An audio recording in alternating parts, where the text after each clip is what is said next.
Hello, Coach. Coach Farrar here, and we are going to go over my press break that I run with my basketball team. So, in this press break, you want to line it up as a 1-1-3, three across here. You also want to make sure when you are running this press break is you want to make sure that your guy that's taking it out the ball is not underneath the basket because if if they need to throw it far, they're gonna hit the basket. So make sure they're lined up on the side. Make sure your one is could be lined up right here. Um, but this is how you set it up. Um, Typically with my team, I'm gonna have my point guard come off. He's probably gonna jab this way and go this way. He's gonna get the ball to the one. So the two is gonna pass to the one here.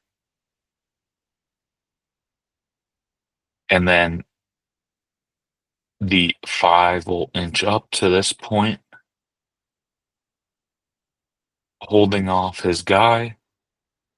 Now, once the ball is in, what I'm gonna have these two corner guys do, so typically these are at the volleyball pole in my basketball gym, so I just call it the volleyball pole area, just stay right there. Okay, when it's ready, or when the ball gets into one, we're gonna send them because we want to create space. We're gonna create some space. So we're gonna send them like halfway. Um, as that's happening, the one wants to look for the five right away.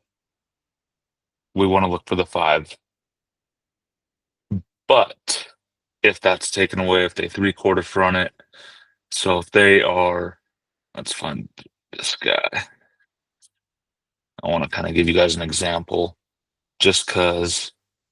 So if they are kind of guarding them like a little bit of three-quarter, they're taking them away, then we won't hit this guy. If they're guarding him with their backs against him, then we can get it to him still. So in that case, all right. In that case, we would try to get it to him. So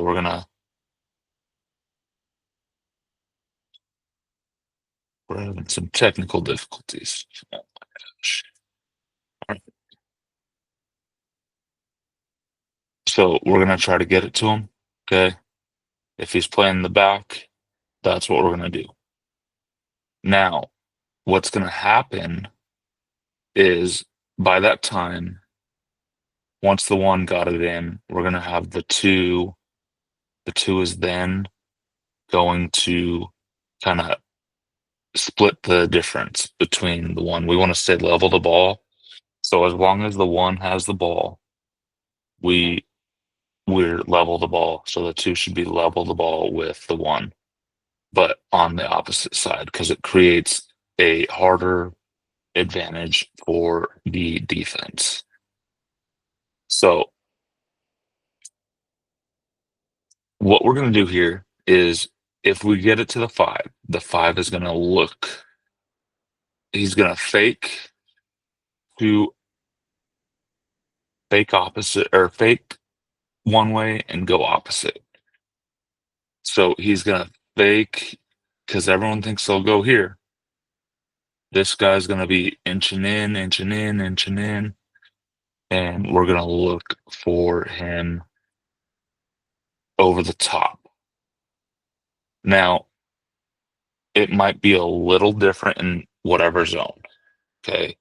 So for this one, they're going to try to cheat this way. For a 1-3-1, they might be cheating a little more over this way. For a 2-2-1, it's going to be a little different. So the one they have usually have these guys trapping over here, and then The one guy that's the big is right here, and they're a little slower. So we want to create a 3-on-1 or 2-on-1 scenario. So it all depends on how the defense is set up, but the safe way to run this press break, and I'll go over that really quick because I think that's important too. So the safe way to run this press break is okay, if they're guarding the post or this five guy heavily in the middle, then we reverse the ball. So the one will get it in. What's going on? Okay. So the one will get it in. The two will get it into the one. Then what's going to happen here is that one is going to then pass back to the two. This will create some movement for everyone. We'll inch our way up to the area where we're supposed to be. So at this point, both the guys are here. So a lot of the times they try to create a trap. They try to do it here within this area or this area. And sometimes the aggressive teams like to go here too. So what we want to do is we don't want to dribble up the sideline. That's going to kill us. We want to make sure that we're inching our way up. If they are guarding us heavily, we're trying to inch our way up. And that's how we got to do it. So typically what I do or what I tell my kids to do is you're basically going to be coming up, getting the ball, reverse the ball back to the guy that inbounded or the inbounder, and we're going to inch our way up. It's simple. So I get that ball reversal most of the time because the defense is moving. We can do a baseball pass, is what I call it, and a few other coaches that I've worked with call it. And we're going to throw a cross court pass. Not all the time does this work, but in that scenario, when he rears back and throws, I'm going to have my four guy here. So it should be pass, pass, pass, layup. So it could be a pass, pass, pass, pass layup, or it could be a pass, pass layup, whatever. But there are a lot of options out of this. If you want to be safe, you can just reverse the ball back and forward, which sometimes I do because there are good teams that we play, and I want to make sure that I can get the ball across. No problem. Now, I don't know how many seconds you got, but in California, you get 10 seconds for high school. So I just tell my kids, hey, you got to get it up there in 10 seconds. You can't be fumbling around the ball. Okay. So we got to be smart on what we do in those 10 seconds because they're trying to waste time. So what are we going to do in this scenario? So if we're not able to get it to them, so let's say we get it to the five at this point, that's fine. Okay. The five is going to step up. There's probably going to be a 2-on-1 depending on the zone that they're running. Um, but it's important you're going to turn and face. You're not going to be back to the basket. Also, one more thing, because I don't want you guys to get confused and say like, oh, um, probably best to catch it behind or in. If you can catch it, you do not want to catch it this close to the line where you're going to be struggling. So that's something that you got to keep in mind because it's happened to me. So if that does happen, your guards need to sprint up and you need to get your guards the ball.